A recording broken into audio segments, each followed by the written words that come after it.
ভাই ঘটনা বললে আর কি হবে? এই রেলের প্রতিকার, এই রেলের অভিযোগ করলে অভিযোগ ভিত্তিহীন হয়ে যায়। এখন আমি 9 তারিখে টিকিট কাটলাম সিরাজগঞ্জ এক্সপ্রেসের। আজকে আমার ট্রেন যাত্রা 9টার পর 17তে। এখন এমন জ্যাম, উঠতে পারি না। পরিচালকের বললাম, ভাই আমার তো সিট আছেই, টিকিট আছে, সিট আছে, আমি সিট পাইছি।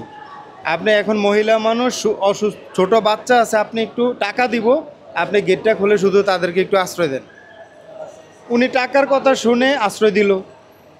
ওইখানে আরও 4-5 জন প্যাসেঞ্জার ছিল। তো আমি আমার সিট খোঁজার জন্য মেয়েকে নিয়ে অন্য কম্পার্টমেন্টে গেলাম। উনি এদিক দিয়ে রেল গাড়ি ছাড়বে জয়দেবপুর থেকে, মহিলাদেরকে বাচ্চা সহ নামিয়ে দিল। আমি আমার মেয়েকে নিয়ে কমলাপুরে চলে আসলাম। এখন ওনারা এখনও জয়দেবপুরে আছে। এ ব্যাপারে আমি যে সেন্ট্রাল চিফ রেলের, ওনাকে আমি কল করেছি। উনি বলছে আচ্ছা ভাইজান দেখতেছি। আমি যে কমলাপুরের ম্যানেজার, ওনার সাথে কথা বলছি যে ভাই আমাদের করণীয় কি, আমরা ঈশ্বর দিতে হয়তো জানাতে পারবো, আপনি লিখিত একটা অভিযোগ দেন।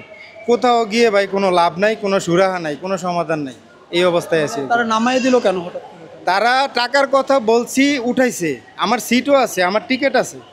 তা এখন আমি তো গার্ডিয়ান, আমি গেছি সিট খুঁজতে, ভাবছে যে যদি টাকা না দিল হয়তো বা, আমি ধারণা করতেছি মহিলা মানুষ, তা আপনি উঠাইলেন কেন?